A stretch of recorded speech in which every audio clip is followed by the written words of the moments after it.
Guys, welcome back to the What Life We're Racing. So you might be able to tell that this is a slightly smaller field than I am normally used to. It's a Friday morning. I'll fill you in on all the details on why I'm doing this on Friday morning and also a few other things. But your boy picks up a podium. So it's my first Cat B podium. Yes, slightly fewer races. Yes, smaller race. Still doing the Richmond course. You know that I love a Zwift Monthly event. The Richmond course is the one with the massively long lead-in with a couple of pseudo-aggressive punches before you get into the Richmond flats. It's called the Richmond roller coaster for the whole course, 17.1 kilometers, 170 meters. Guys, I'm going to talk you through how I pick up a podium on this. I won't spoil it as to... Actually, no, I will. Look, I don't win it. I do come away with a second place, but we do dust off the field. So I am in a breakaway. So this is a breakaway special. I don't know how it happened. I don't know... I'll talk you through it, but there are a few things that happened that made this race a bit more interesting than just a normal Zwift race. With the big fields, it's hard to get breakaways. It's hard to kind of race them aggressively because the chances of getting away from a massive field are just so much smaller. With these smaller fields, I love it. It's so much more interesting. The dynamic of the race is different. Often you tend to find that your average wattage is lower, but the dynamics of the race are just so much more enjoyable. That's exactly what happens here. As you can see, a rider already pushing the front of the race and deciding that they are just going to try and change things up. And these are key moments because I tried to keep tabs on like who was up front and who was pushing pace and kind of who was trying to do things and whether they were actually strong riders or whether they were just kind of like putting in a punch and then dropping straight back, because that kind of, that's the thing that kind of makes the difference. If someone kind of sits at the front and then comes straight back, you know that they're probably just like not as... Yeah, I don't know, like I kind of get the vibe that they're not as strong as perhaps they might think, or I don't know. But some people would like attack and actually put an attack in, I don't know. So it's kind of like, it makes it so much more interesting, these style races. Obviously this is the first climb, couple of 3, 4, 5, 6, 7 percenters, a few little punches. Guys, I tried to do this race at 9:10 a.m. this morning, and you will not believe what happened. On one of these punches, my cassette got torn to pieces. So I was turning the chains. The cassette basically broke within the, like one of the bolts within the cassette. So basically one of the cogs on the cassette was just free spinning. So I was getting no traction. So I was basically doing this climb earlier this morning, 11%, hammering it, and my cassette completely broke. So I took my cassette off of my free hub on my actual bike wheel and put it onto my turbo trainer. So then I joined the race an hour later. So that was my morning. I don't know if anyone's ever had a cassette break like that, but I thought that was, maybe it's just because there's like way more resistance on a treadmill than when you're outside on a free hub, because obviously the wheel is turning, where I don't know, like for some reason it feels like one of those things that probably shouldn't have happened, but it did happen. I've broken a cassette and maybe that's testament to my ability as a cyclist and putting little punches in. So these are the little punches on the course that we're always going to like separate the group. And we do a really good job of riding these. These are just kind of like head down, like quite aggressive punches. And I took them that way as well. Like you can see the way that I lead into them. I was just kind of making sure that, you do a job on the hill. You're in the front group, no breakaways.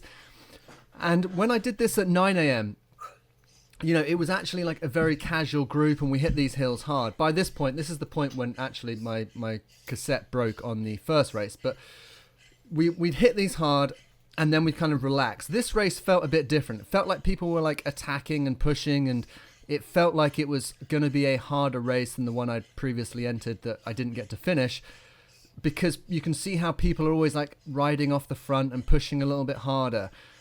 I always knew that once we got down this little section, you get into this long extended flat period where the tempo would come off slightly. But I wasn't too worried about that just yet. Tempo is going to come off, the group will come back together. So what you can see is we probably have like 12 riders up front now, 12, 13 at the most. This is going to be like our pack that probably ends up taking it into at least the kind of Richmond Flats like area, like up top, like that little city course with all the cobbles. this was like a good group, and I was kind of like just at this stage already just thinking, what can I do in terms of prepping the legs for a group bunch sprint finish.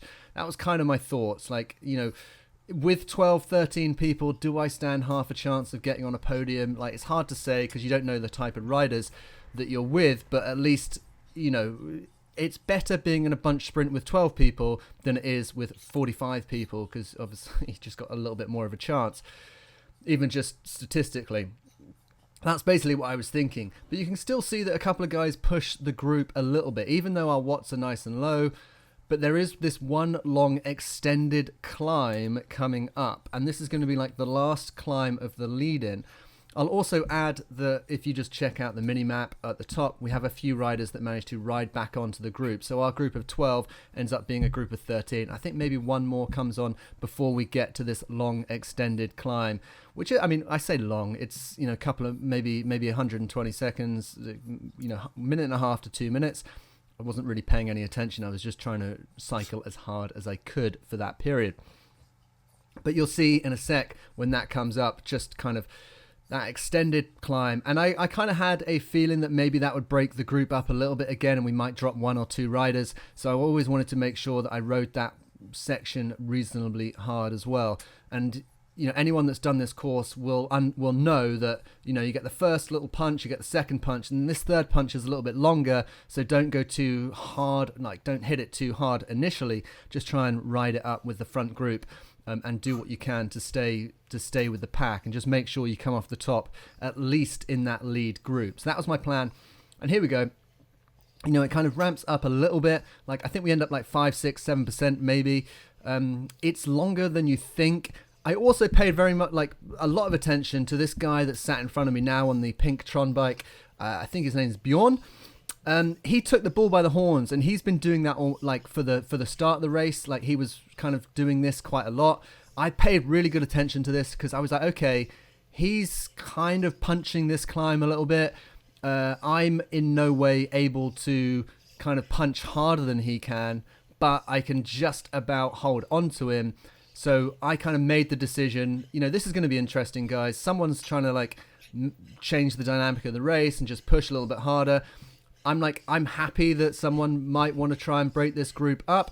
So all I have to do is just try and sit on the wheels of anyone that's willing to go with this. I probably should have used my power up a little bit sooner, but I decided that, you know what?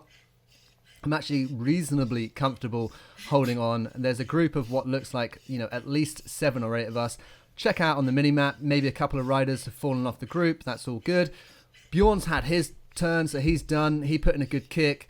And you can see that a few more riders fall off the group. So it probably looks like maybe there's 10 of us up front now as we kind of move away.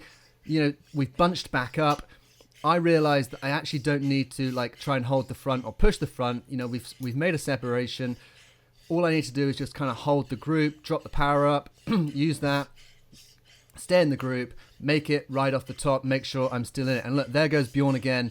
And this is interesting because I keep my eye on Bjorn. I try and go with his moves. I'm okay. And you can see my heart rate just touches 170. And this is meant to be a bit of a rest week for me. And I know it sounds silly because I race Monday, Zwift Racing League Tuesday, and I'm doing this on a Friday. But other than that, I've been keeping the volume and intensity quite low. So Bjorn takes the bull by the horns once again. And we have now made the top of the climb, or that little hill. We've crested that. There's maybe 9 or 10 riders, maybe even less, or maybe 9. We sink back into the group, and the dynamic drops again. We get back into that routine of okay, let's kind of relax, drop the watts, have a bit of a recovery before we move back into whatever happens.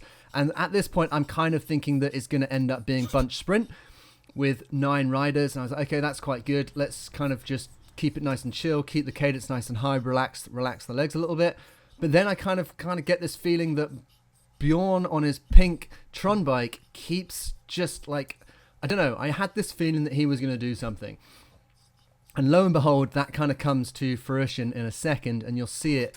And there is a big factor into how I end up on the podium in this race. And I will explain that in a second. But you can first and foremost, when we go around this corner, I see Bjorn. I see that there's a little incline. Bjorn obviously sees there's a little incline. I see him move forward, and I go with him straight away, guys. And that's so key, is that like he doesn't get half a lick on, well, he gets like half a lick, but I see him go straight away, and I match that. And I'm just thinking, this guy obviously wants to push hard. I just need to sit with this guy. He drops his power up. I do whatever I can to hold him. Bjorn basically puts a hole in the space-time continuum, and before we even know it, we've got like 6, 7, 8 seconds on these guys. You can see that they, you know, look at their watts on the right. They actually did try and match it straight away. Like that was their first thing. Their first initial reaction was like, okay, they've put down the watts. Everyone put a spin in. Like, but it only lasted for about 10 seconds, and then you can see them all drop back down to, like, they just don't care that we've moved away. No one in that group reacts to this, and Bjorn just literally goes into hyperdrive, putting in the watts. I'm doing everything. You can probably hear me. I'm doing everything I can just to stay on his wheel. The problem is the group behind, their mistake was they did not match this. They did not lift it. No one started working. You know, there's only 6k left in this race. I was like looking at that and being like, 6k is a long time to be trying to hold, you know, 4.1, 4 watts per kg or whatever we are pulling. Obviously Bjorn pulling more than I am. But I was like, I've just got to hold this guy's wheel. He's hitting hyperdrive, sit on his wheel. And before we know it, you know, we're 10 seconds now. The guys, the group behind, their mistake is that they don't try and match it. They don't try and pick up their pace. And if they had, I think they would have caught, well, they certainly would have caught me, but they would have had half a chance of chasing us down. And my only goal for this section was to try and hold Bjorn's wheel. And in a second, I drop my power up just so that I can try and, you know, stay on his wheel a little bit easier. I don't know what he averages for this section, but it's got to be at least 4.5 watts per kg. He holds 4.1 for the whole race. So obviously you can tell that he, you know, if he's averaged out at 4.1, he's dogged this section really hard. And he continues to dog this to the finish line. I don't manage to hold it. I kind of like, I do what I can. You will see what happens. Bjorn plays a little mind game with me. There was no point in playing mind games with me because I wasn't going to have the watts to do it, but you'll see that in a second.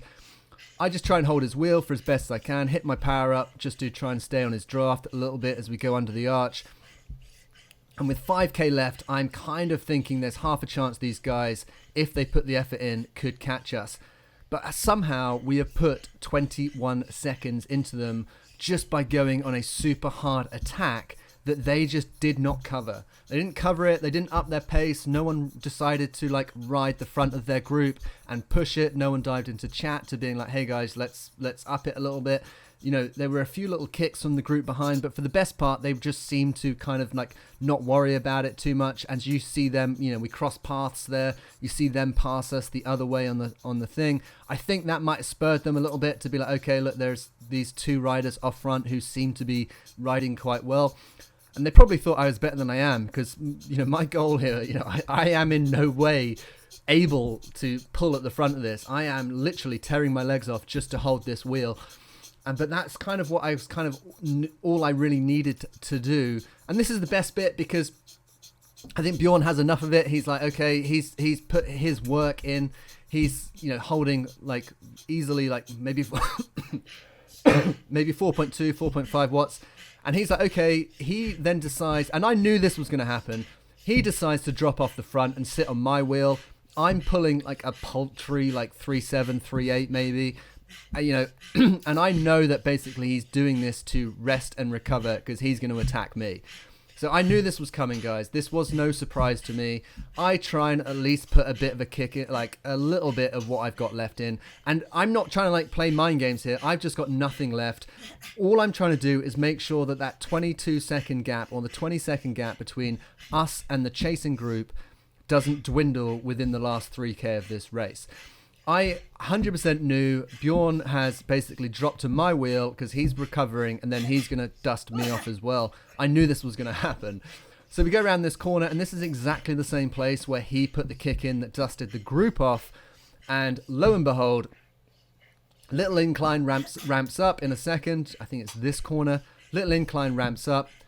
Bjorn does his thing. He's like, okay, power up. Watts, little slope, bye-bye. I've got nothing. Like, I don't even try and match it. My work here is done. Bjorn's pulled me to 20 odd seconds ahead of the group. Look, there he goes. Absolutely melts off into the distance. I've got nothing. I'm not going to hold that. I cannot average a 4.1 for, whatever it is, the 25 minutes or whatever it is this race is. So he melts off into the distance. We're going to scooch through for a little bit, guys. If you want, I do kind of, I'm not going to fast forward me going over the line, but I am going to skip to the point where we are almost at the finish line, because this is my first ever podium in Zwift Racing in a Cat B race, and I am pretty happy with it, just because it was not necessarily a testament to my ability as a rider, but like just a little bit of situational awareness to know that, right, if someone breaks with 7-8k to go, at least cover the move. Like, don't just let them melt off into the distance. So somehow Bjorn puts immediately 8 seconds into me, probably even more. I think it's 17 seconds into me. I'm not working too hard. I just have to try and stay ahead of the group. Here we go. Here's the finish line, guys. For my first ever Cat B podium, your boy's done it. Picks up a second place, drop the drafting boost. I will say that the group behind end up only 8 seconds off of me, so they do put their kicks in. You can see them working now. A little bit too little too late for you boys.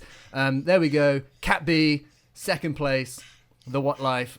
Yes, taking it home. Thanks, guys. I will see you guys for another race soon. This was, what a little highlight.